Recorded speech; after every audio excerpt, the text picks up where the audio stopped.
I gave everything for this family, and you're telling me he's not mine? And in that moment, I realized my entire life might have been a lie.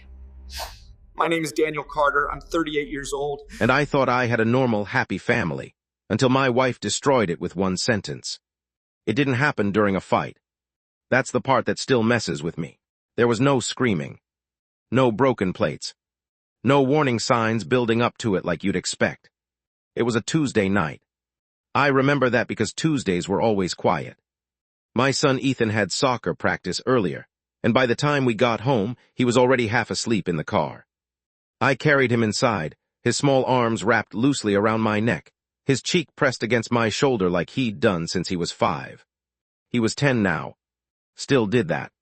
I tucked him into bed, pulled the blanket up, and he mumbled something about a math test. I told him not to worry about it. Told him I'd quiz him in the morning. He smiled. Fell asleep in seconds. That smile, it still haunts me. Because at that moment, I believed something that wasn't true.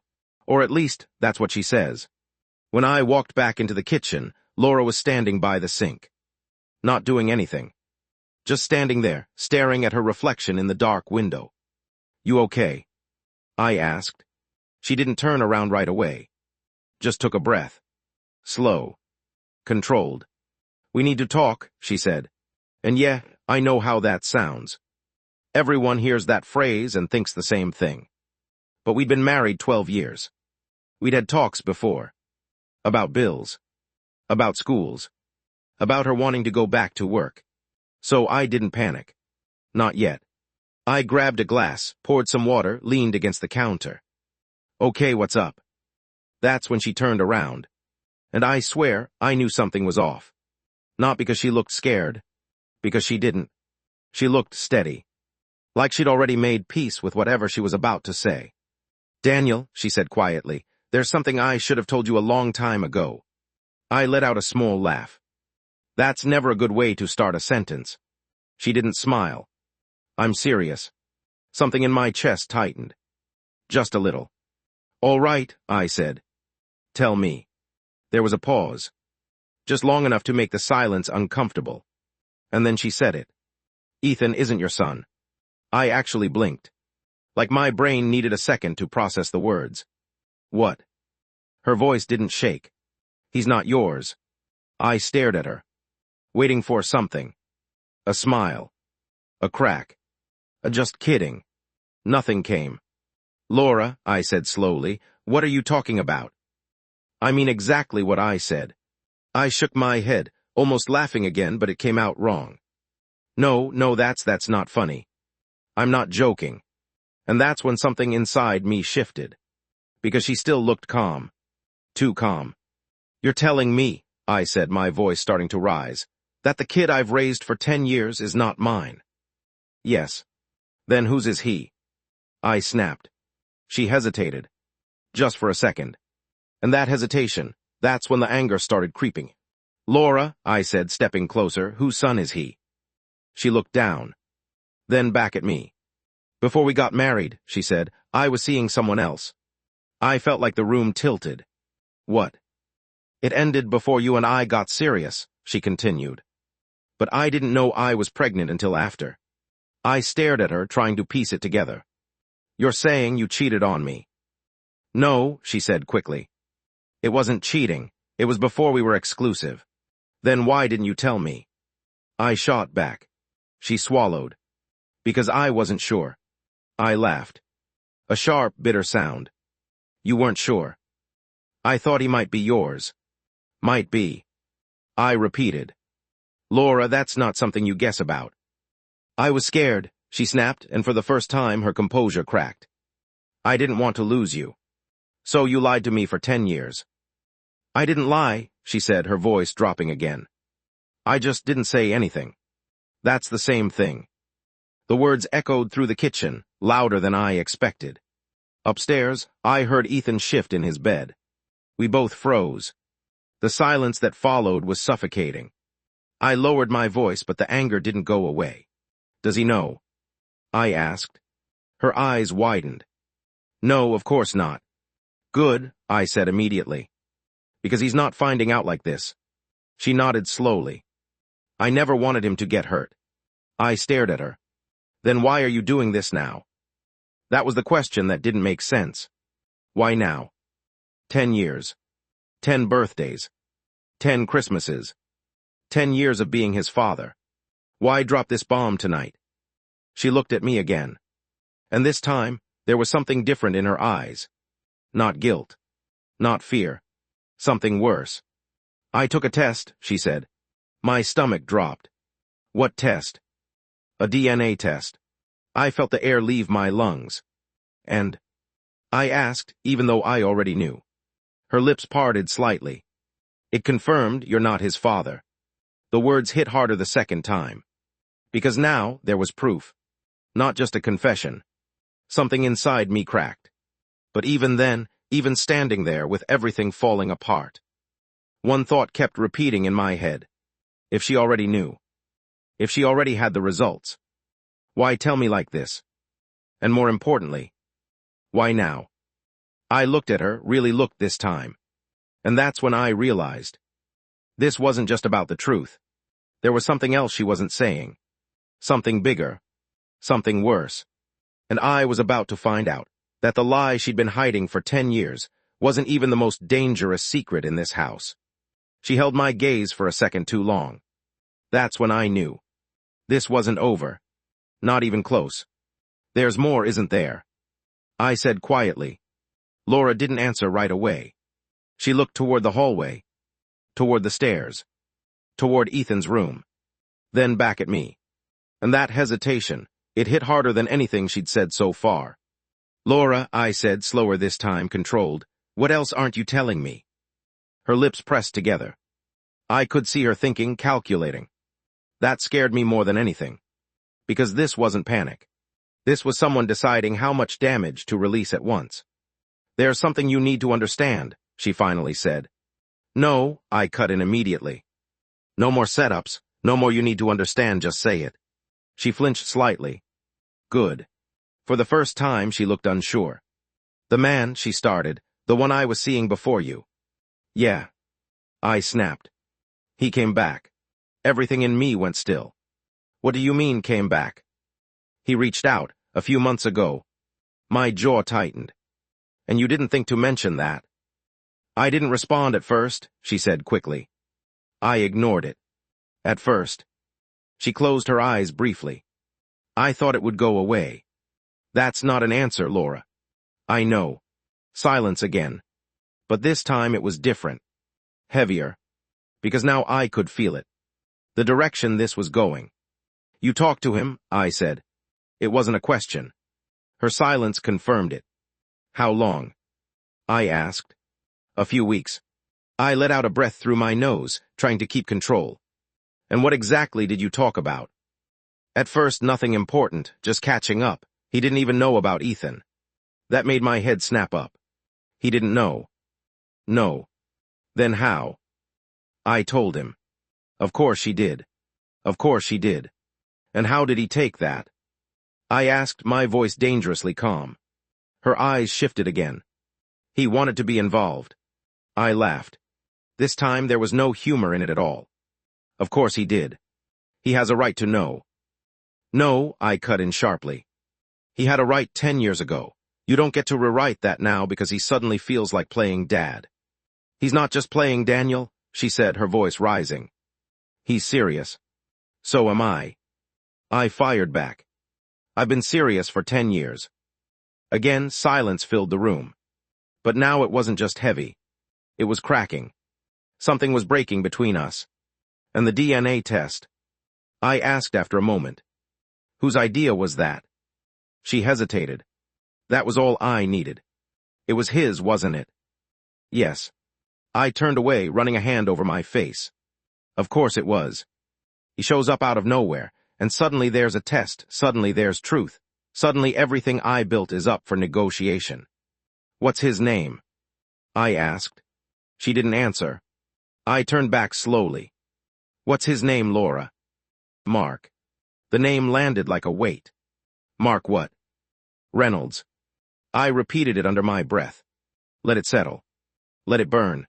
And where is this Mark Reynolds now? She swallowed. In the city. Doing what? Waiting for his turn. That's not fair. Nothing about this is fair. I snapped. Upstairs, I heard movement again. A soft thud. Ethan. I froze. So did she. We both listened. No footsteps. No voice. Just silence again. I lowered my voice, but it came out sharper. Does he know about me? Yes.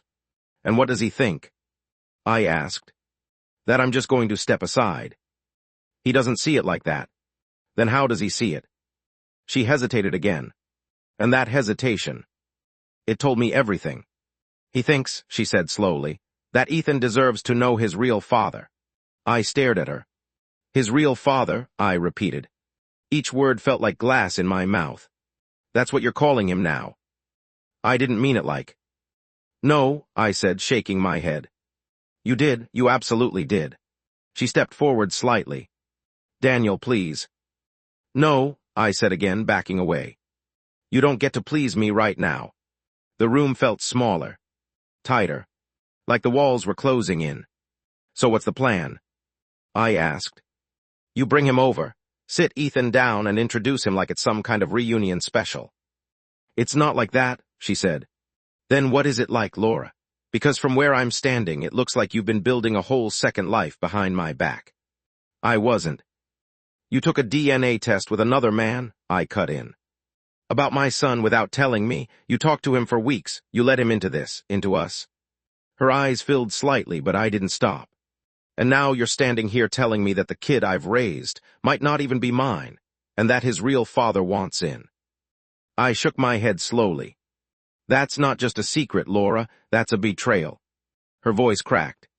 I didn't know how to tell you. So you waited 10 years. I shot back. I was protecting us. No, I said firmly. You were protecting yourself. That one landed. I saw it. The way her shoulders dropped slightly. The way her eyes shifted. Because she knew it was true. And there's something else, I said quietly. She looked up. Because now I was certain. This still wasn't everything. You didn't just tell me because of the test, I continued. You didn't just tell me because he reached out. I stepped closer. You told me because something changed. Her breathing slowed. Controlled again. That calm, it was back. And I hated it. What changed? I asked. She didn't answer. Laura. Nothing. What changed? Her voice came out barely above a whisper. He wants to meet Ethan. The words hung in there. Cold. Sharp. Final. And I pushed. And she swallowed. I think he should. That was it. That was the moment something inside me finally snapped. Not loud. Not explosive. Just gone. Like a switch flipped.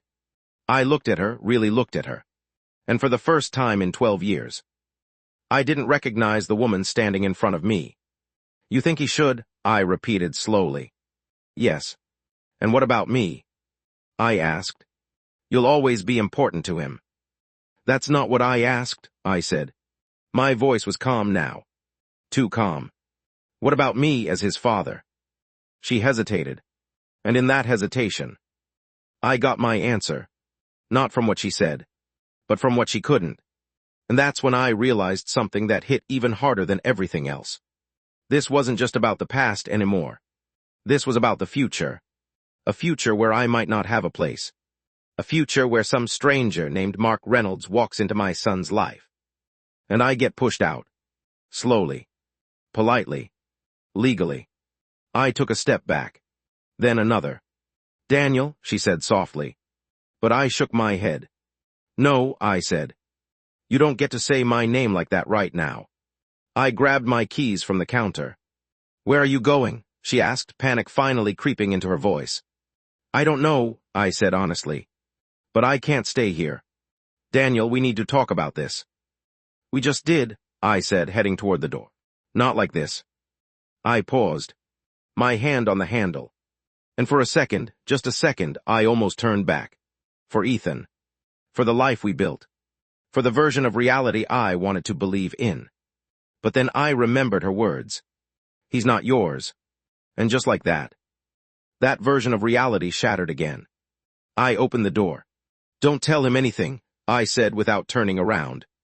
"Not until I figure out what the hell I'm supposed to do with this." Then I stepped outside, into the cold night, alone, and for the first time in 10 years. I didn't know if I was still a father. The night air hit me harder than I expected. Cold, sharp, real. It felt like the first honest thing I'd experienced in hours. I didn't even remember getting into the car. One second I was standing on the porch, staring into nothing. The next, I was gripping the steering wheel so tight my knuckles had gone white. I just sat there, engine off, breathing, trying to process a reality that didn't feel like mine anymore. 10 years. 10 years of bedtime stories, scraped knees, school projects, soccer practices. 10 years of being dad. And now, I didn't even know what that word meant. My phone buzzed. I didn't look at it at first. I already knew it was her. Buzz. Buzz. Buzz. I finally glanced down. Laura. Of course.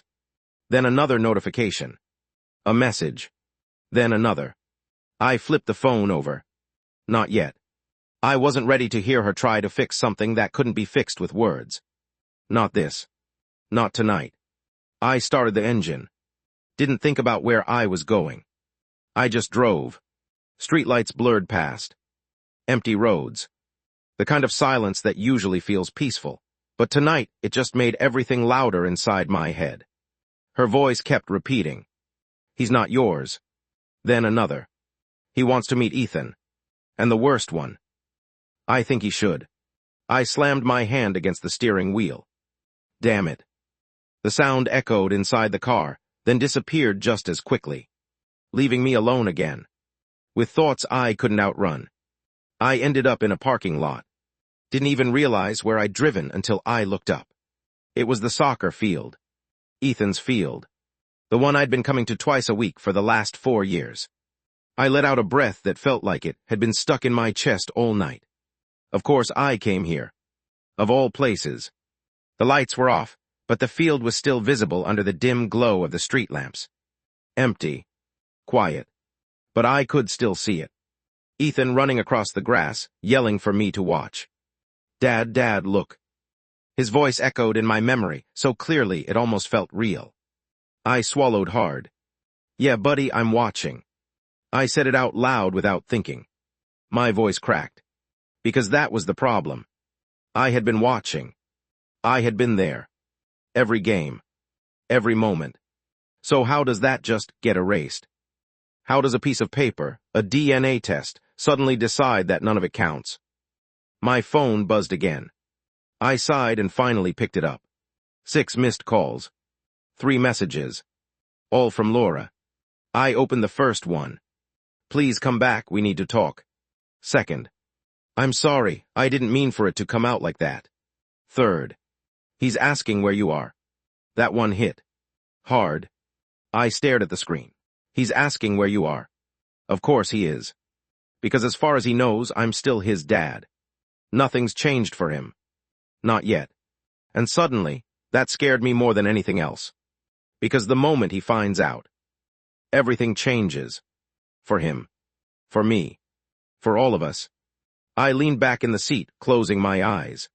What was I supposed to do? Go back home, pretend everything's fine. Sit down with my son and lie to his face. Or tell him the truth and destroy his world the same way mine just got destroyed. There was no right answer. Only damage control. And I had no idea how to do that. My phone buzzed again. This time a different number. Unknown. I frowned. Stared at it for a second. Then answered. "Hello." There was a pause. Then a voice. Male. Calm. "Daniel." Every muscle in my body tensed. "Yeah," I said slowly. "Who is this?" Another pause. Like he was choosing his words carefully. "It's Mark." The name hit like a punch. I sat up straight. My grip tightened on the phone. Mark Reynolds. Yes. Of course it was. Of course he'd call. Why wouldn't he? He was already in my life, whether I liked it or not. What do you want? I asked, my voice cold. I think we should talk. I laughed. Short. Sharp. You think? I'm not your enemy, Daniel. That's funny, I said. Because it feels like you are. I understand why you'd feel that way. No, I cut in. You don't. There was a slight shift in his tone. Still calm, but firmer now. I didn't know about Ethan, he said. Not until recently. And now you do, I replied. So what, you want a medal? I want to be part of his life. There it was. Out in the open. No hesitation. No apology. Just intention. I shook my head, even though he couldn't see me. You don't just get to decide that. He's my son too. No, I snapped. He's not. Silence. Then quietly. The test says otherwise. I clenched my jaw so hard it hurt. I don't care what the test says, I shot back. You weren't there, I was. I'm not trying to take your place. Then what are you trying to do? Another pause. Longer this time. I just want a chance to know him. I let out a slow breath. Tried to keep the anger from boiling over. You had 10 years to want that, I said. I didn't know.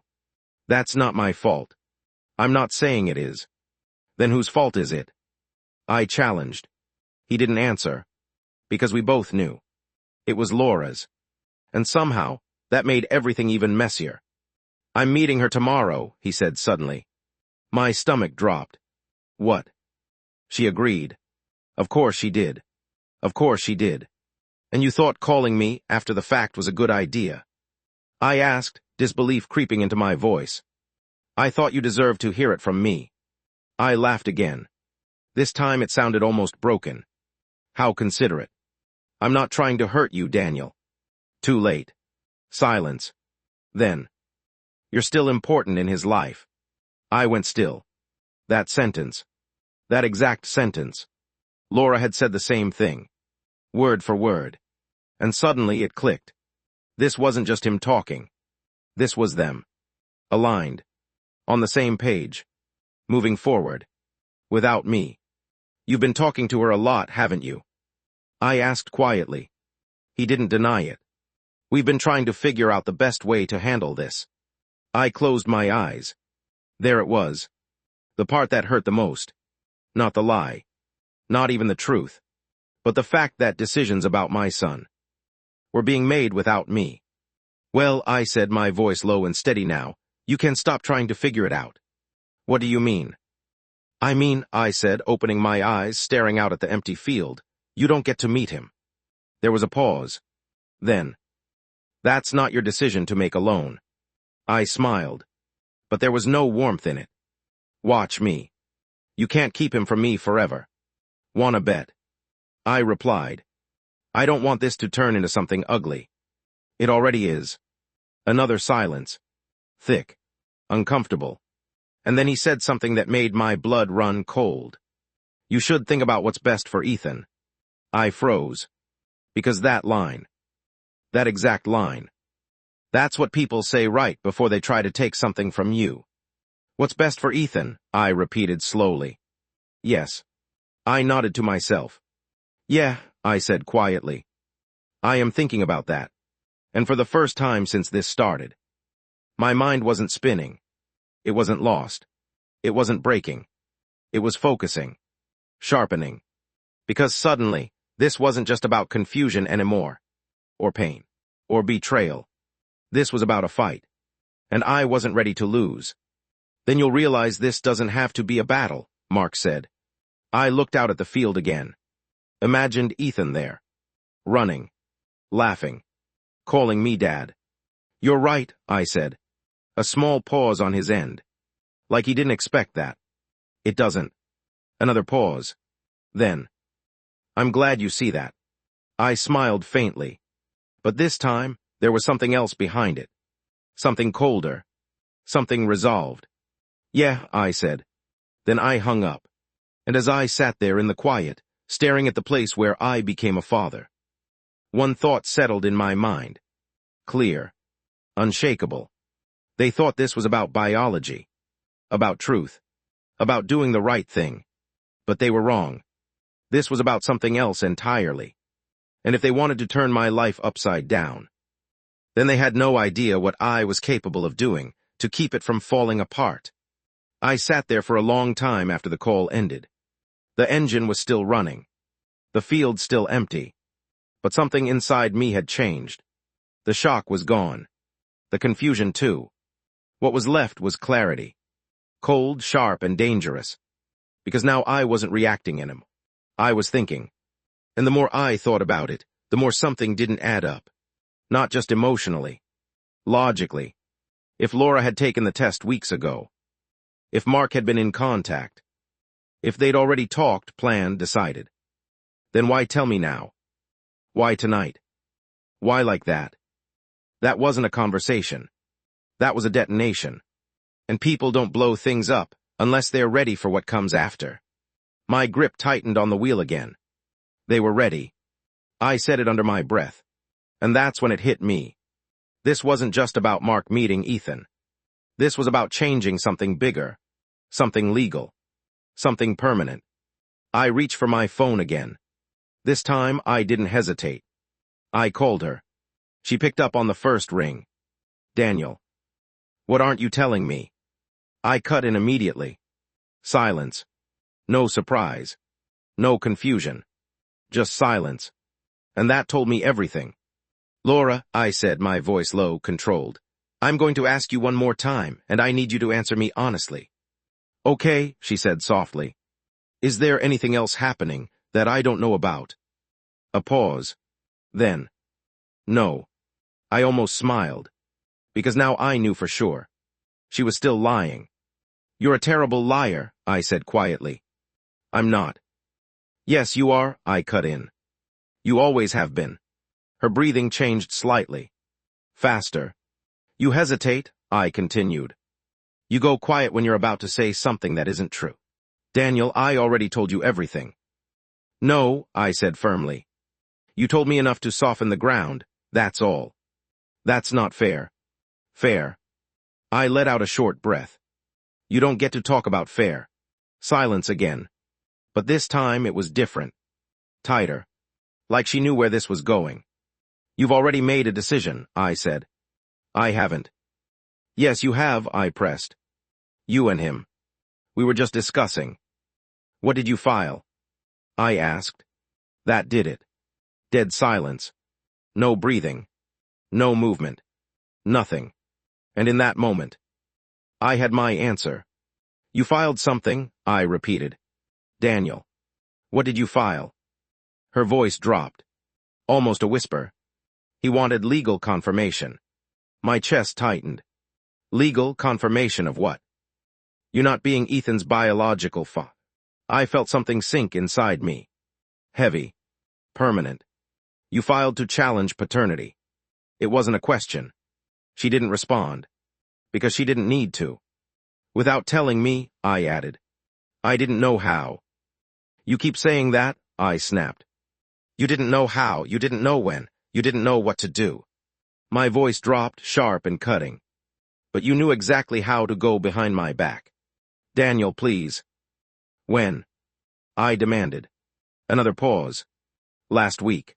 I laughed. Not out of humor. Out of disbelief. Last week, I repeated. So this whole time you've been setting this up. No, she said quickly. It wasn't like that. Then what was it like?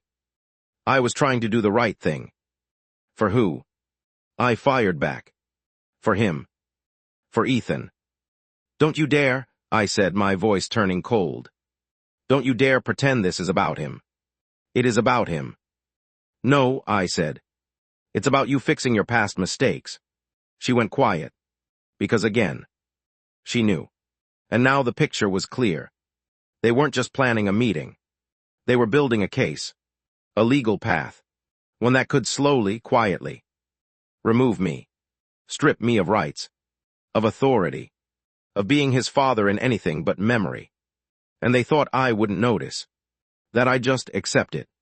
I leaned back in the seat, staring at the dark field again. You really thought I'd go along with this, I said. I was going to tell you. When? I cut in. After the court date. It's not like that. It is exactly like that. Silence. Then softer. You'd still be in his life. That sentence again. That same line. Like it was rehearsed. Like it was agreed on. You don't get it, I said quietly. Then help me understand, she replied, her voice breaking slightly. I closed my eyes, took a breath, then said the one thing that had been building inside me since the moment she spoke those words in the kitchen. He is my son. I know you feel that way. No, I cut in. Not feel, no. She didn't respond. So I continued. I was there when he took his first steps. I was there when he broke his arm at 7 and refused to cry until I told him it was okay. I was there every night he had a nightmare, every birthday, every win, every loss. My voice tightened. I didn't miss a single moment. I know, she whispered. Do you? I asked. Because it doesn't sound like you do. I do, Daniel, I do. Then how could you do this? That question lingered. Long. Heavy. And when she finally answered, it wasn't what I expected. Because I'm scared. I frowned slightly. Of what? Her voice cracked. Of what happens if he finds out later, from someone else, and hates me for it. I went still. That wasn't what I expected. I thought, she continued, if we handle it now, carefully, together, maybe it won't hurt as much. I let out a slow breath. There is no version of this that doesn't hurt, I said. I know. Then why rush it? I asked. Why push this now? Another pause. And then. He's getting older. I didn't respond. Kids talk, she said. Things come out. Medical history, school forms. It's only a matter of time before questions start. She wasn't wrong. And that made it worse. I didn't want it to come out in some random way, she added. I wanted us to control it. Control it, I repeated quietly. Yes. I shook my head slowly. You lost control the moment you kept it a secret for 10 years. That hit. I could hear it in the silence. I know, she whispered. For the first time. She sounded genuinely broken. Not defensive. Not calculated. Just tired. But it didn't change anything. Because the damage was already done. So what now? I asked. I don't know, she admitted. That was the first honest answer she'd given all night. And somehow, it hit the hardest.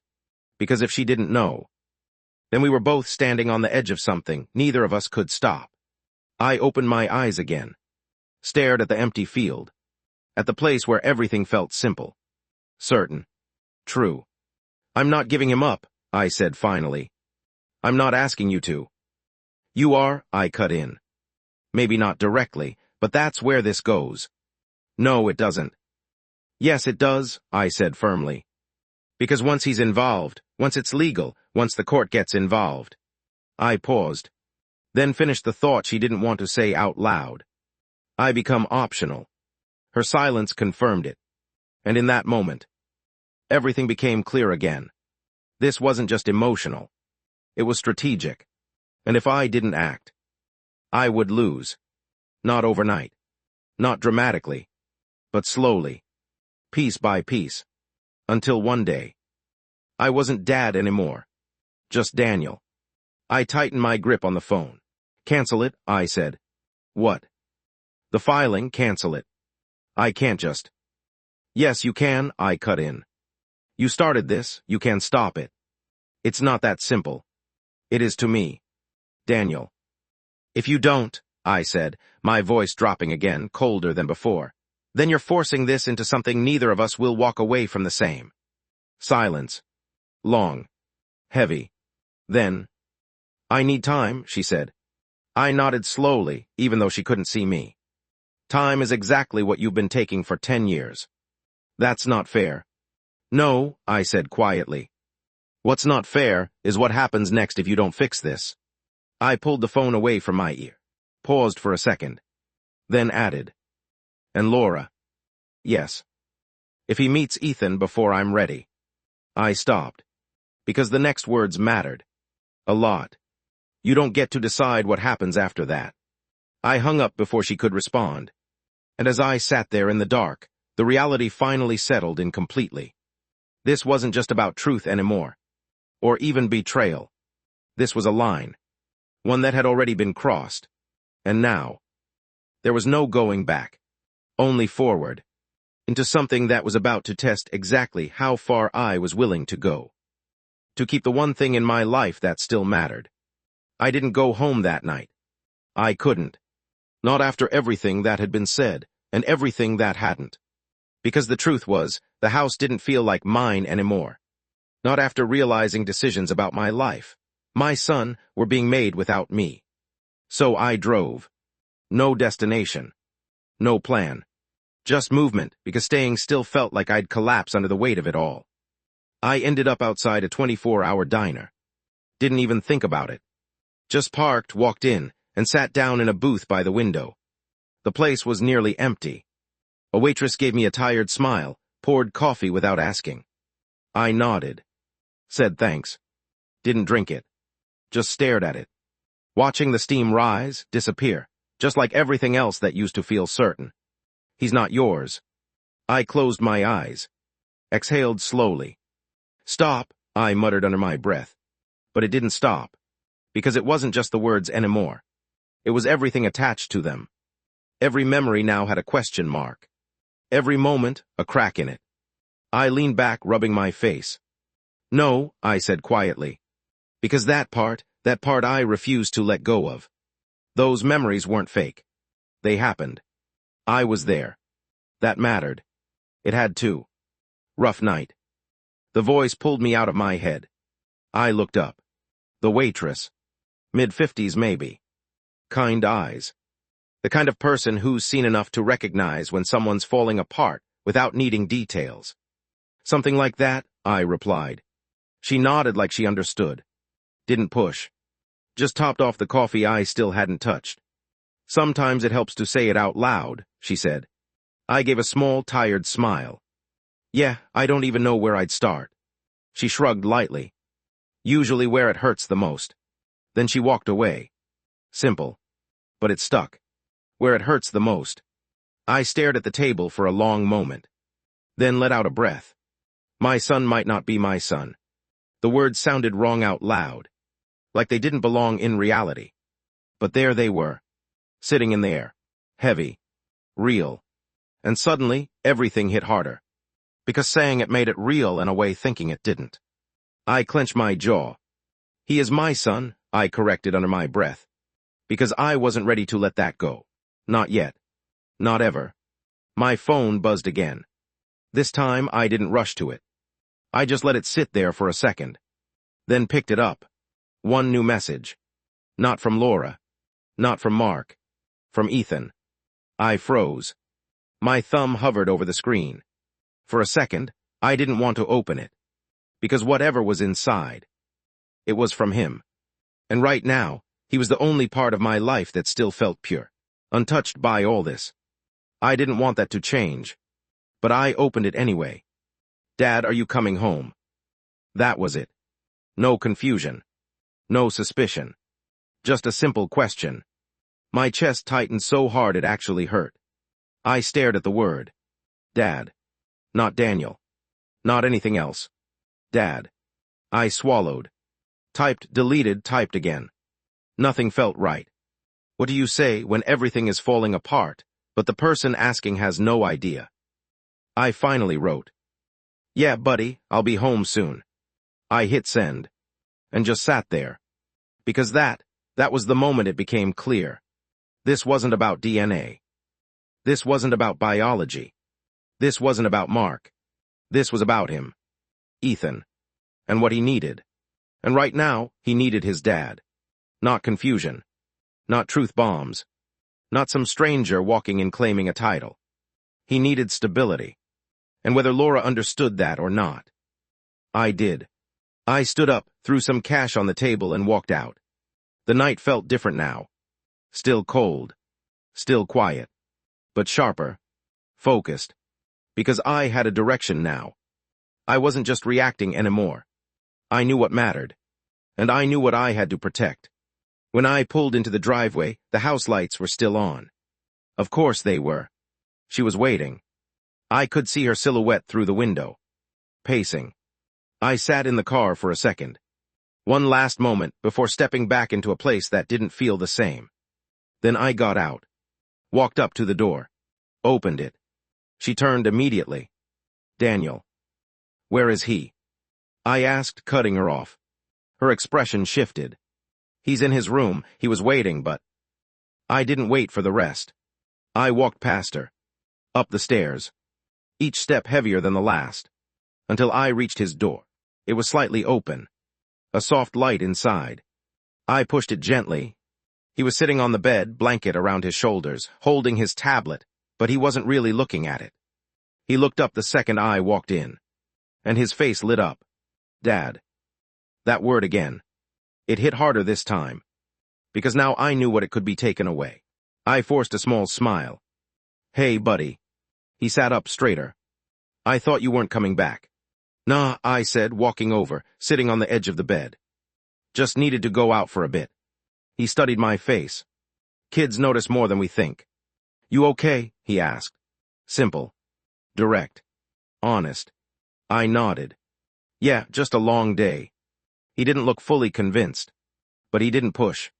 Instead, he shifted slightly closer. That small movement. It broke something in me. In a good way. A painful way. A real way. Can you still quiz me in the morning? He asked. For the math test. I let out a soft breath. Of course. A small smile. Relief. Like that was all that mattered. And to him. It was. That was his world. School. Soccer. Me. Not DNA tests. Not legal filings. Not secrets buried for 10 years. Just simple things. I'm kinda nervous, he admitted. I nudged his shoulder lightly. You'll be fine, you always are. He smiled a little wider. Then yawned. All right, I said, standing up, pulling the blanket up for him. Get some sleep. Night, Dad. There it was again. And this time I didn't fight it. I didn't question it. I just accepted it. Night, Ethan.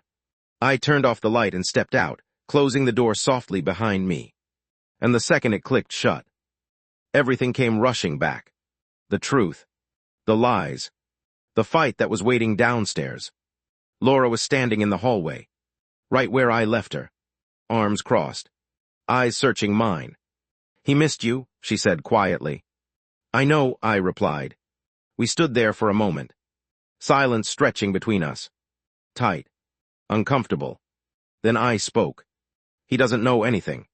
It wasn't a question. No, she said. Good. Another pause. Then she took a small step forward. We need to figure this out. I looked at her. Really looked at her. And for the first time since this started. My voice wasn't angry. It wasn't raised. It was something else. Calmer. Heavier. No, I said. Her brow furrowed slightly. What do you mean? I mean, I continued, this isn't something we figure out together anymore. Her face shifted. Hurt. Confusion. What are you saying? I held her gaze. I'm saying from this moment on, everything that happens next. I paused. Because these words mattered. Is going to depend on what's best for him. That's what I've been trying to do. No, I said gently but firmly. You've been trying to fix the past. She went quiet. And I get that, I added. I really do. I took a step closer. But if fixing the past destroys his present. I shook my head slowly. Then it's not worth it. Her eyes filled slightly. So what are you saying? She whispered. I didn't hesitate this time. I'm saying he doesn't meet Mark. Her expression tightened. Daniel. Not now, I said. Not like this. You can't just decide that. I'm not deciding alone, I replied. I'm deciding as his father. The word landed between us. Heavy. Challenging. Real. She looked at me for a long moment. And I could see it. The conflict in her. The pull between guilt's truth and the reality of what this could do. He deserves to know, she said quietly. Someday, I agreed. That caught her off guard. But not like this, I continued. Not when it's messy, not when it's forced, not when it risks breaking everything he feels safe in. And when is the right time? She asked. I shook my head. I don't know. Exactly, she said softly. You don't know. No, I admitted. But I do know this, isn't it? Silence again. Longer this time. Then. He's already part of this, she said. I looked at her. Then he can wait. Her jaw tightened. You're asking me to ignore his father. I didn't even blink. I'm asking you to protect your son. That hit. Hard. Because again, it came down to that. Not biology. Not guilt. Not past mistakes. Him. Ethan. And for the first time that night. She didn't argue back. She just stood there. Thinking. And I could see it.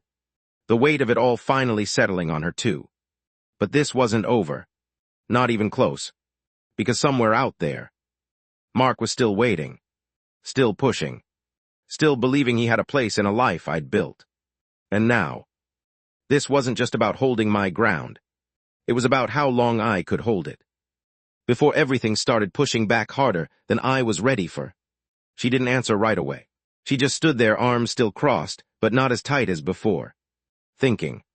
Really thinking this time. And I could see it, the shift. Subtle but real. Not agreement. Not yet. But doubt. Daniel, she said slowly, he's not just going to disappear. I know, I replied. He's already asking questions. Then give him answers that don't destroy a 10-year-old's world overnight.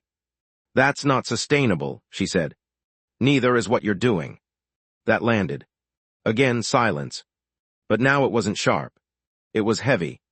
Like we were both standing in the middle of something neither of us knew how to navigate. I need some air, she said quietly.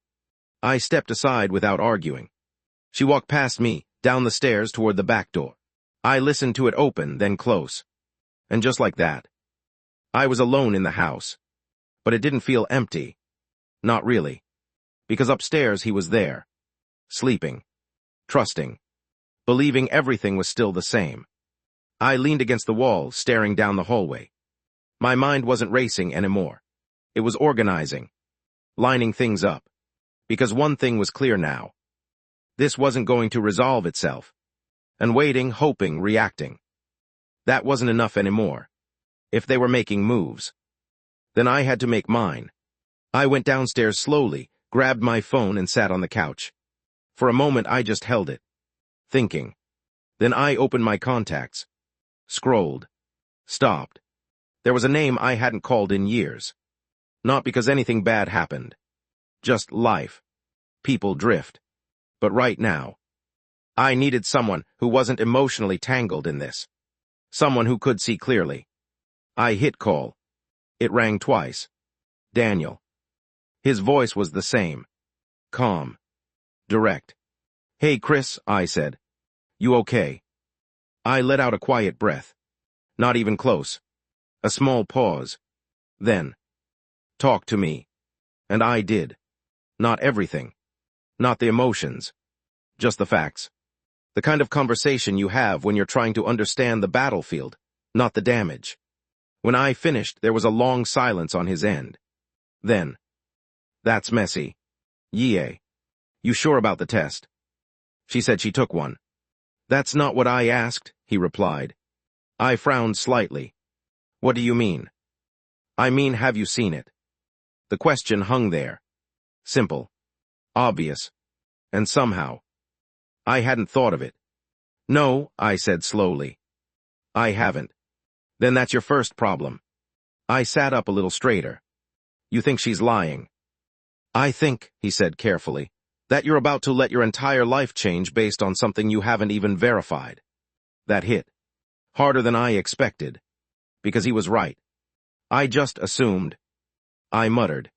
Yeah, he cut in. Don't. Silence. Then. Get the facts first.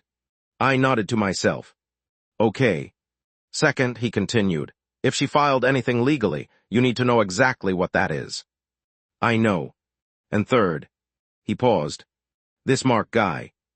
Yeah. Don't underestimate him. My jaw tightened slightly. I'm not. Good, because from what you're telling me, he's not just asking, he's positioning. That word again. Positioning. Like a game. Like a strategy. And suddenly, that's exactly what it felt like. Then I'll position back, I said quietly. There was a slight shift in Chris's tone. Careful. With what? With turning this into a war. I exhaled slowly. Feels like it already is. Maybe, he said. But once you cross that line, there's no clean way out. I didn't respond. Because part of me already knew that. And Daniel, he added, whatever happens, don't lose sight of the kid. I won't. I mean it, he said. People get so caught up in being right, they forget what matters. I closed my eyes briefly. Ethan's face flashed in my mind. Yeah, I said quietly. I know. We ended the call a minute later. And I just sat there. Alone again. But clearer now. Because for the first time since this started, I had direction. Not just emotion. Not just reaction. Steps. First, the truth. The actual truth. Not just what I'd been told. Second, the legal side. What had she filed? What did it mean? What could happen next?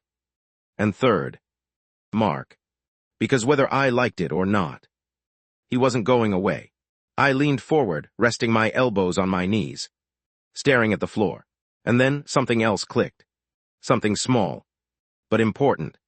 If Laura had taken a DNA test, that meant she had results. Actual results. Which meant they existed somewhere. And if they existed, I needed to see them. Not hear about them. Not interpret them. See them. Because right now, everything was built on trust. And trust was already broken. I stood up. Walked toward the stairs. Paused halfway. Because I heard something. A soft sound. Outside. The back door. Opening. Then closing. Laura. I stayed still for a second. Then turned. Walked back down.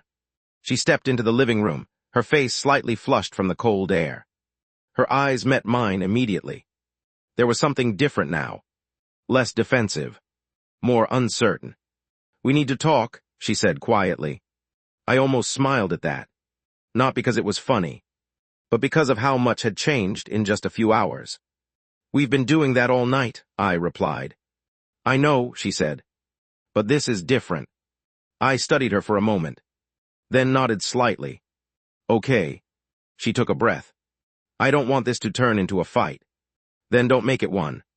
Another small pause. Then. He's not backing off. Mark. Of course. I didn't expect him to, I said. He thinks he has a right. I held her gaze. He thinks wrong. She hesitated. Daniel. Don't, I said, holding up a hand. Not right now. Because this part mattered. I want to see the test. Her expression shifted. What? The DNA test, I said clearly. I want to see it. She blinked. It's just... No, I cut in. Not it's just I want to see it. It confirms what I told you. Then you won't have a problem showing me. Silence. And just like that, the tension came back. Sharp. Immediate. Because this wasn't emotional anymore. This was factual. And facts can't be softened. I don't have it here, she said. I didn't react. Where is it? With him. That hit differently. With Mark. She nodded slightly. I let out a slow breath. Of course it is. Daniel, it's the same result. I don't care what you say it is, I replied. I want to see it myself. I can get it. Good, I said. Then do that. She hesitated. Again. Always that hesitation. And now. I didn't miss it. Tomorrow, she said. I nodded slowly. Tomorrow. We stood there for a moment. The air between us tense again. But now it wasn't just emotional tension. It was something else. Something sharper. Because now, I wasn't just a husband dealing with betrayal. I was a father preparing for a fight. And the difference between those two was everything. I'm going to sleep, I said finally. She nodded. Okay. I turned and walked upstairs. Back to the hallway. Back to Ethan's room. I didn't go inside this time. Just stood there. hand on the door, listening, soft breathing, peaceful, unaware. I closed my eyes and made a promise, not out loud, not dramatic, just quietly, solid, no matter what the truth was, no matter what that test said, no matter who tried to step in. I wasn't walking away, not from him, not from this, because being a father wasn't something you proved with paper. It was something you lived, and I had been living it every single day, which meant one thing. This story was far from over, and whatever came next, I was going to be ready for it. I didn't sleep. Not really. I lay there staring at the ceiling, eyes open in the dark, listening to every small sound in the house like it meant something. The ticking clock, the faint hum of the refrigerator downstairs, Ethan shifting once in his room, Laura walking quietly at some point, then stopping. Everything felt louder than usual, like my brain refused to shut off. Because the second it did, the thoughts came back, and they weren't slowing down anymore. They were connecting, building, forming something clearer and a lot more dangerous. By the time the first light came through the window, I wasn't tired. I was focused. I got up before anyone else, went downstairs, made coffee. This time I drank it. Every sip bitter, every second sharpening something inside me. Today wasn't about emotions. Today was about facts. And the first one I needed was that test. I heard footsteps behind me. Soft, careful. Laura. "Morning," she said quietly. I didn't turn around right away. "Morning." There was a pause. Then, "I'll call him today." I nodded once. "Good." Another silence. Then she added, "I meant what I said last night." I finally turned. "About what?" "About being scared." I studied her. She looked tired. Real tired. Not defensive. Not guarded. Just worn down. "Yeah," I said. "I believe you." That seemed to catch her off guard. "But being scared doesn't excuse what you did," I added. Her eyes dropped slightly. "I know." We stood there in that quiet space between honesty and damage. Then, "I'll get the results," she said. "Okay. And Daniel." I looked at her. "I'm not trying to take him away from you." I held her gaze for a second, then shook my head slightly. "You already started that process. That one didn't come out angry. Just true." She didn't argue, because she couldn't. Footsteps on the stairs. Lighter. Faster. Ethan. We both turned instinctively. And just like that, everything shifted again. Because none of this existed in his world. Not yet. Dad. That same energy. That same smile. Like nothing had changed. And for him, nothing had. "Hey," I said, forcing a small smile. "You said you'd quiz me." I let out a quiet breath. "Yeah, I did." He ran over, grabbing a notebook from the table.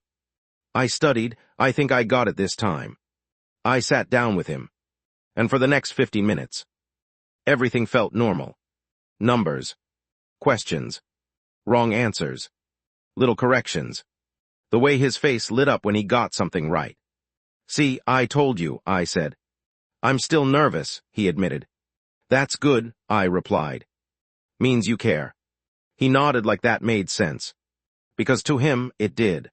And for a moment, I almost forgot everything else. Almost.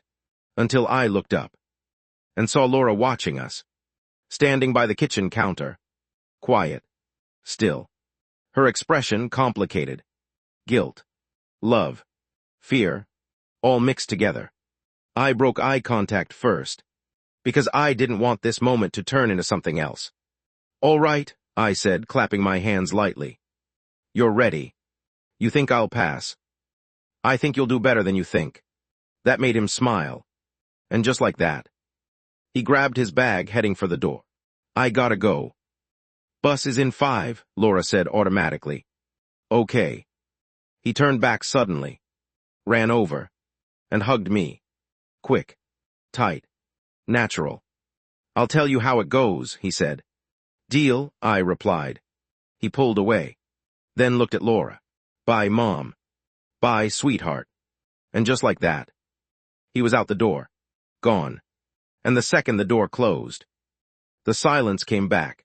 But this time, it felt heavier, because now we both knew everything we did next would eventually reach him.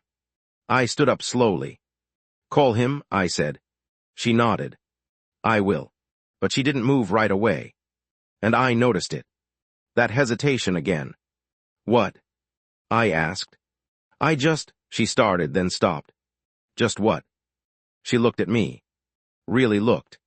And for the first time, there was no defense left in her. Just honesty. He's not what you think. I frowned slightly. Who? Mark. I let out a small breath. I don't care what he is. You should, she said quietly. Why? Because this isn't just about him wanting to meet Ethan. I went still. There it was again. That feeling. That there was still something under the surface. What are you saying? I asked. She hesitated. Then. He didn't just come back because of Ethan. My jaw tightened slightly. Then why did he come back? She swallowed. And for a second, it looked like she might back out. But then she said it. Because of me. The words landed differently than I expected. Not like a bomb. More like something clicking into place. Slowly. Carefully. What does that mean? I asked. Her voice dropped. He didn't reach out randomly. I didn't move. Didn't speak. Because now, I was listening very carefully. He's been trying to find me for a while, she continued. How long? I asked. Years. That hit. Hard. And you didn't tell me. I didn't know at first, she said quickly. It was just messages, old emails, things I ignored. But eventually you didn't ignore them. She shook her head slightly. No. Why? Silence. Then. Because he didn't give up. Something about the way she said that didn't sit right. Not admiration.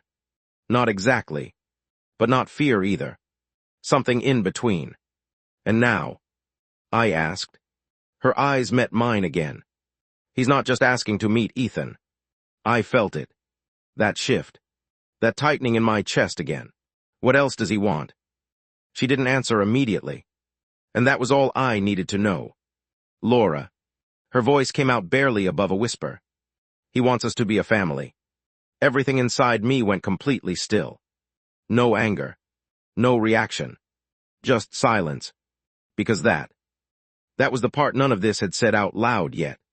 The part hiding behind all the rights and truth and what's best. And now it was out. Clear. Undeniable. He said that? I asked. Yes. When? Last night.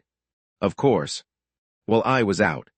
While I was trying to hold everything together. They were still talking. Still moving forward. He thinks, she added carefully, that we can rebuild something. I let out a slow breath. And this time, I did smile. But there was nothing warm about it. Rebuild, I repeated. She nodded slightly. I looked away for a second. Then back at her. And what do you think? That question mattered. More than anything else. Because everything hinged on it. Her answer. Her choice. Right now. She didn't speak immediately. But she didn't look away either. And that told me. She was actually thinking about it. Which meant. It was real. Not just his idea. Not just his push. A possibility. And that was worse than anything else so far. Laura, I said quietly, what do you think? Her voice trembled slightly. I think I don't know anymore. I held her gaze. And in that moment, I realized something that shifted everything again. This wasn't just about a man trying to enter my son's life. This was about a man trying to replace me. Completely. And the worst part, he wasn't doing it alone. He had an opening. And if I didn't close it, he would walk right through. I straightened slightly. Every part of me focused again. Sharp. Controlled. Then I said something that changed the entire direction of what was coming next. Set up the meeting. Her eyes widened. What? You heard me, I said calmly. Set it up. Daniel, I thought you didn't want. I don't, I cut in. But I'm not going to sit here guessing anymore. She stared at me. Confused. Cautious. Why? She asked. I held her gaze. Because I want to look him in the eye. My voice dropped slightly. Before he tries to take my life from me. And in that moment, something shifted completely. This wasn't just a situation anymore. It was a confrontation. And I was done waiting for it to come to me. Now. I was walking straight into it. She didn't move. Didn't speak. Just stood there, staring at me like she was trying to figure out if I meant it, or if this was some kind of reaction she should be worried about. You're serious, she said finally. I've never been more serious. There was a long pause. Then. This could make things worse. I let out a quiet breath. They're already worse. Another silence. Then she nodded. Slowly. Okay. That one word changed everything. Because now it wasn't hypothetical anymore. It was happening. When? I asked. I'll call him, she said. See when he's available. Today. Her eyes flickered slightly. Today. Yes. Daniel. I'm not waiting another day while he sits somewhere thinking he has a place in my life, I said. Today. She hesitated again. Then nodded. All right. She picked up her phone. Walked a few steps away. And dialed. I didn't try to listen. Didn't need to. Because whatever was said. The outcome was already moving. I leaned against the counter, arms crossed, staring out the window. Watching nothing. Thinking everything. A few minutes passed. Then she ended the call. He agreed, she said quietly. Of course he did. Where? I asked. A cafe downtown. Time. Noon. I checked the clock. A little after 9. 3 hours. 3 hours before I sat face to face with the man who thought he could walk into my life and take everything I'd built. Fine, I said. She studied me carefully. You don't have to do this like this. I looked at her. Like what? Like it's a fight. I held her gaze. It is a fight. She shook her head slightly. It doesn't have to be. That depends on him, I replied. And on you. That landed. Because now she knew. This wasn't just about Mark anymore. It was about where she stood. We didn't say anything else after that. There wasn't anything left to say. Not until noon. The next few hours moved strangely. Slow, but fast at the same time. I tried to distract myself. Failed. Sat down. Stood up. Walked around the house like it was unfamiliar. Because in a way, it was. Everything looked the same. But it didn't feel the same. At around 11, I grabbed my keys. I'm leaving, I said. I'll meet you there, she replied. I nodded once. Then walked out. The drive felt different than the night before. More controlled. More intentional. No wandering. No confusion. Just direction. I parked a block away from the cafe. Sat in the car for a minute. Looking at the entrance. People going in and out. Normal life. Normal conversations. Normal problems. And then there was me. About to sit down with a stranger who had somehow become the biggest threat to my life without ever meeting me. I got out. Walked toward the door. Every step steady. Every thought clear. When I walked in, I saw him immediately. I didn't need an introduction. You just know. He was sitting near the window. Straight posture. Calm. Watching the door. Waiting. For me. I stopped for half a second. Just long enough to take him in. Late 30s. Clean. Put together. The kind of guy who looks like he has everything under control. I hated that immediately. Then I walked over. He stood up as I approached. Daniel, he said. I didn't shake his hand. Just sat down. He slowly sat back down too. There was a brief silence. Measured. Careful. Then. I appreciate you coming, he said. I didn't come for you, I replied. That landed exactly how I wanted it to. A slight pause. Then he nodded. Fair enough. I leaned back slightly, studying him. So, I said. You're Mark. And you're Daniel. Yea. Another pause. Then I went straight for it. You've got a lot of confidence, I said. His expression didn't change much. What do you mean? Showing up like this, I continued. Calling me, talking about being part of my son's life like it's already decided. I never said it was decided. You didn't have to. He held my gaze. I said I wanted to be part of his life. Same difference. No, he said calmly. It's not. I let out a small breath. You've got 10 years to catch up on. I know. And you think you can just step into that? No, he said. I think I can earn my place in it. I almost laughed. Earn it? Yes. How? I asked. By showing up now. By being consistent, he replied. By doing it the right way. I leaned forward slightly. You don't even know him.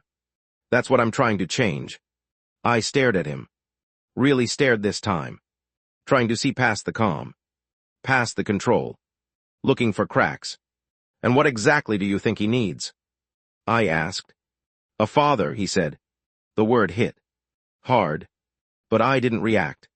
Didn't give him that. He has one, I replied. Mark didn't flinch. I'm not denying what you've been to him. Good, I said. Because you don't get to. I'm not here to replace you. Then what are you here for? He paused. Just slightly. Because he's my son too. There it was again. That line. That belief. That claim. I shook my head slowly. You keep saying that like it means something. It does. No, I said. It doesn't. His eyes narrowed just a fraction. For 10 years, I continued. You weren't there, you didn't know, you didn't ask, you didn't show up. I didn't know. I don't care, I cut in. That's not my problem. Silence. Then he leaned forward slightly. It becomes your problem when it affects him. I smiled faintly. There it is. What? That line, I said. What's best for him, you and Laura really practiced that one, didn't you? His expression tightened slightly. This isn't about rehearsed lines. No, I said. It's about positioning. He didn't respond. Because again, he knew. You want a place in his life, I continued. And you think you can get it by playing the right thing angle. I think he deserves the truth. Eventually, I agreed. That caught him off guard. But not like this, I added. Then when, he asked. I don't know. That's not an answer. It's better than rushing it and breaking him. He's stronger than you think. I leaned in slightly. And you know that how? Silence. Because he didn't. Because he couldn't. Because he wasn't there. You don't get to guess what he can handle, I said. I do. That's not fair. Neither is this. We sat there, the tension building now. No more polite conversation. No more careful words. This was real. And then he said something that shifted everything again. I'm not the only one who wants this. I went still. What does that mean? He held my gaze. It means she's not as against this as you think. My jaw tightened. I know exactly where she stands. Do you? He asked quietly. Something in my chest tightened again. Because there it was. That opening. The one I'd seen earlier. The one I hadn't fully closed yet. You're not just fighting me, he added. You're fighting reality. I leaned back slowly. And for a second. Just a second. I let that sink in. Not because I agreed. But because I needed to understand exactly what he believed. Because that belief. That confidence. That assumption. That he had a real chance. That was the most dangerous part of all. And as I sat there looking at him, one thing became crystal clear. This wasn't going to be solved with words. Not here. Not like this. Because he wasn't backing down. And neither was I. Which meant one thing. This was just the beginning. We sat there for a long moment after that. No one spoke. Because there was nothing left to say that wouldn't turn this into something worse. Something louder. Something we couldn't walk back from. So instead, I stood up. Mark looked at me, surprised. That's it, he asked. For now, I said. That's not a resolution. No, I replied. It's a reality check. I pulled my wallet out, dropped cash on the table. Then looked at him one last time. You don't get to walk into a life you didn't build and start making decisions about it, I said quietly. I'm not trying to take anything from you. You already are. I didn't wait for his response. I turned and walked out. The air outside felt different again. Heavier, but clearer. Because now I knew exactly what I was dealing with. Not a mistake from the past. Not just a secret. A situation. A moving, shifting situation that wasn't going to stop unless someone stopped it. And that someone had to be me. I got in the car and just sat there for a second. My reflection in the windshield looked different. Not broken. Not lost. Focused. And for the first time since this started, I knew what I had to do next. Not react. Not argue. Not chase. Act. I pulled out my phone and called Laura. She picked up quickly. Did you meet him? Yes. A pause. How did it go? I exhaled slowly. Exactly how I expected. Silence. Then. What does that mean? It means, I said, this isn't going away. I told you that. I know, I replied. But now I understand it. Another pause. So what do we do? I looked ahead. At nothing. At everything. We stop reacting, I said. We start deciding. What does that mean? It means you and I need to figure out where we stand, I replied. Not with him, with each other. Her breathing shifted slightly. I don't know if we can just. We can, I cut in. Because if we don't, he wins without even trying. Silence.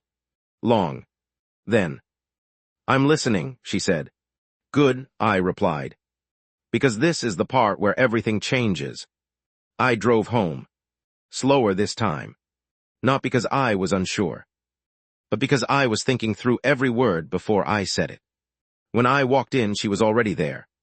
Standing in the living room. Waiting. Same place as before. But this time it felt different. Because now, this wasn't about revealing things. It was about choosing things. I stepped inside. Closed the door. We need to be honest, I said. I have been. No, I cut in. Completely honest. That stopped her. Because she knew what I meant. Do you want him in your life? I asked. No build-up. No softness. Just truth. Her eyes widened slightly. Daniel. Answer the question. Silence. She looked away. Then back at me. I don't know, she said. I nodded slowly. Okay. That was honest. For the first time, fully honest. And do you want him in Ethan's life? I asked. Another pause. Longer this time. He has a right to know him, she said carefully.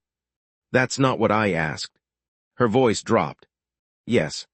That one landed. But I didn't react. Not outwardly. Because I expected it. And do you want me in Ethan's life? I asked. Her eyes filled immediately. What kind of question is that? The kind that needs an answer. Of course I do. Then act like it, I said. That cut through everything. Because now, this wasn't about emotions anymore. It was about actions.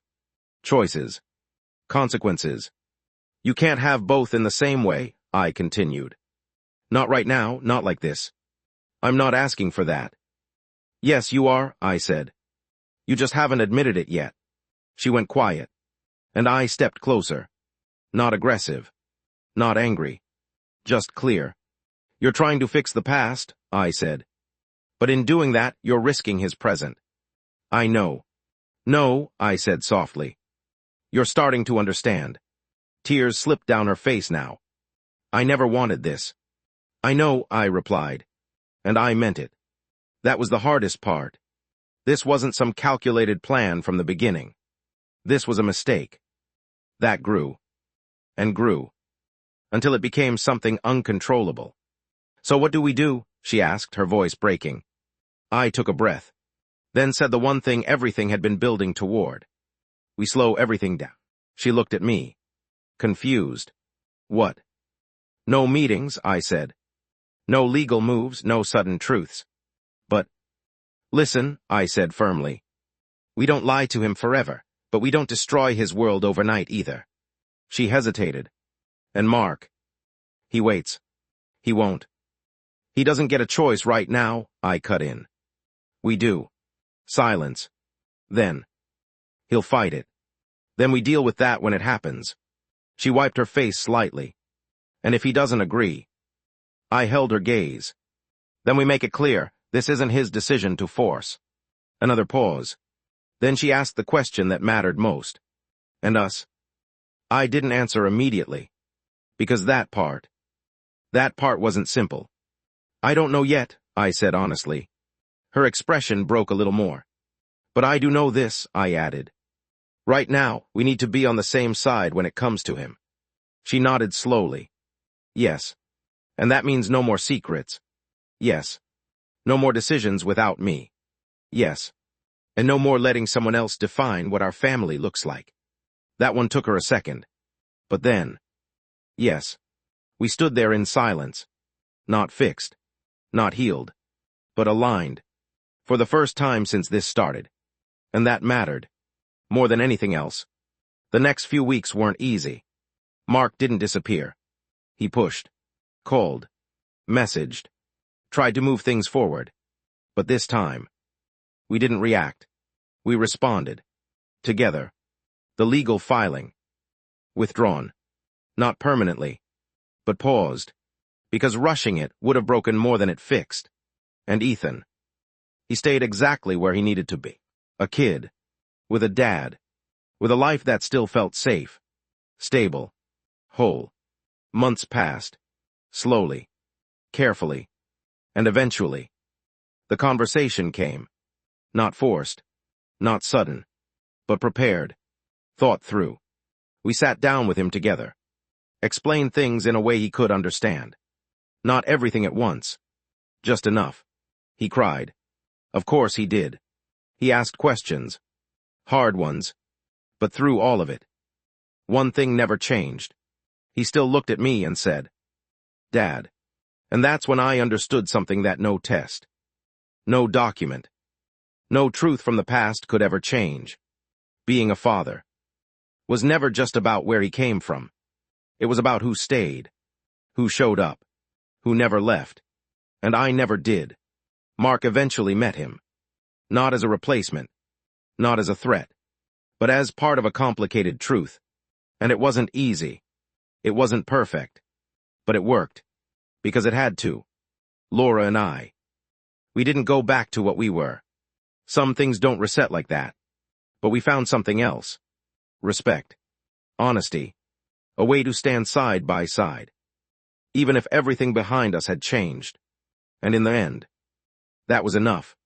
Because the one thing that mattered most never broke. Not really. Because when Ethan stood between us, years later, at a moment that mattered, and someone asked him who I was, he didn't hesitate. He didn't look confused. He didn't question it. He just smiled and said, That's my dad. And this time, there was no doubt in my mind. Not about him. Not about me. Not about what we were. Because some bonds aren't built by blood. They're built by staying. And no one was ever going to take that away from me. Time didn't fix everything. But it gave things space. And sometimes, space is what keeps things from breaking completely. The first few weeks after that conversation were the hardest. Not because anything exploded, but because everything felt fragile. Like one wrong word, one wrong move, and the entire thing would collapse again. Ethan didn't bring it up much at first. That was the part that worried me the most. Kids don't go quiet when they're okay. They go quiet when they're thinking, processing, trying to make sense of something that doesn't fit. I noticed the small things. He'd look at me a little longer sometimes, like he was checking something, not doubting, just making sure. And every time our eyes met, I didn't look away. I didn't hesitate, because if there was even a second of uncertainty from me, he'd feel it. And I refused to let that happen. One evening, about a week after we told him, he walked into the living room while I was sitting on the couch. He didn't say anything at first, just stood there, Hey, I said, keeping my voice normal. Hey. He sat down next to me. Closer than usual. Not much. But enough that I noticed. We sat there in silence for a few seconds. Then he said it. Does it feel weird to you? I turned slightly. What does? All of it. There it was. Simple. Honest. I took a breath. It feels different, I said. But not weird. He frowned a little. What's the difference? I thought about that. Different means something changed, I said. Weird means something doesn't belong. He looked at me. Processing. So, which one is this? I met his eyes. Different. Another pause. Then. Not weird. I shook my head. No. He nodded slowly. Then leaned back slightly. Relaxed just a little. That moment. That tiny shift in his body. It meant everything. Because that was trust. Not blind. Not automatic.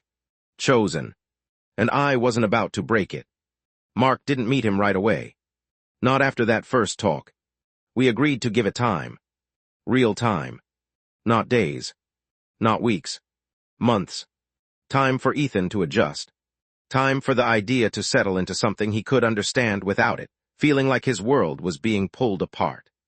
And during that time, Mark stayed where he belonged. At a distance. He didn't like it. Of course he didn't. He pushed again. Tried to speed things up. But this time, it wasn't just me saying no. It was us. Together. And that changed everything. Because when Laura stood firm, really firm, something shifted in him too. Not completely, but enough. Enough to realize that this wasn't something he could force. That if he wanted a place, he'd have to earn it. Slowly. Carefully. The right way.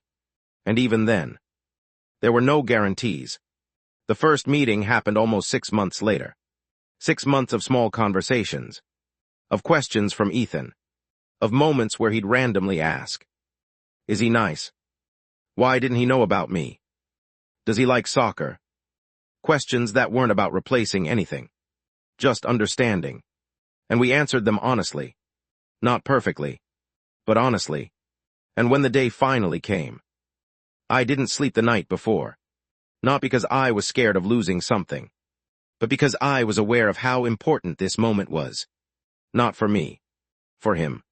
We met in a park. Open space. No pressure. No walls. Just room. Ethan stood next to me. Quiet. Not nervous exactly, but aware. Laura stood on his other side. And across from us, Mark. For the first time. Not a voice. Not a name. A person. He looked different standing there. Less controlled. Less certain. Good. Because this wasn't his moment to be confident. It was his moment to be careful. Ethan looked up at me briefly. I gave him a small nod. That was all he needed. He stepped forward. Just one step. Hi, he said. Mark's voice softened immediately. Hi, Ethan. There was a pause. A long one. Not uncomfortable. Just real. Then Ethan asked, Are you the one who didn't know about me? Straight to it. I almost smiled. Mark blinked. Then nodded. Yeah, he said. I am. Ethan thought about that. Then. Okay. That was it. No anger. No drama. Just acceptance of a fact. Because kids don't complicate things the way we do. They take what's in front of them. And build from there. The meeting didn't last long. It wasn't meant to. Just enough time to break the barrier. To make him real. Not an idea. Not a threat. Just a person. And when we left, Ethan didn't look confused. He didn't look torn. He looked the same. And that's how I knew we did it right. Not perfectly, but right. Over time. Mark became something else in Ethan's life. Not a father. Not a replacement. Just another adult who cared. Who showed up when it was appropriate. Who respected boundaries. Because he had to. Because we made sure of it. Laura and I never went back to what we were before. Some cracks don't disappear. They become part of the structure, but we learn to stand without breaking, to talk without hiding, to make decisions without secrets. And that mattered more than pretending everything was fine. Years passed. Faster than I expected. Ethan grew, changed, became his own person. And through all of it, one thing stayed consistent. Me. I was there. Not perfectly, not without mistakes, but consistently. And one night, years later, it all came full circle. We were sitting at the dinner table. Ethan was older now, confident, sure of himself, talking about college, life, plans, and somehow, the conversation drifted back to all of it, the past, the truth, everything. He looked at me, then at Laura, then back at me again. "You know what's weird?" he said. I raised an eyebrow slightly. "What?" He shrugged. "That none of it ever really changed how I see you." I didn't say anything, because I needed to hear the rest. "You were just always there," he continued. "So it never felt like something was missing." My chest tightened slightly. "But you know," he added, a small smile forming, "if you ever think I'm calling someone else Dad." He shook his head. "Not happening." I let out a quiet breath, half a laugh, half something else. "Good," I said. He grinned, then went right back to talking about something else. Like it was no big deal. But it was. It was everything. Because in that moment, every doubt, every fear, every night I sat wondering if I was about to lose him. It all disappeared. Not dramatically, not loudly, just quietly, like it was never real to begin with. And that's when I finally understood something completely. This story was never about who he came from. It was about who stood beside him while he figured out who he was becoming. And I did. Every single day. From the beginning. To the end. And beyond. Because some titles aren't given. They are earned. And once they are, they don't get taken away. Not by truth. Not by time. Not by anyone. And that's why. No matter what happened. No matter what changed. There was one thing that never did. I was his father. And he was my son. And nothing in this world was ever going to change that.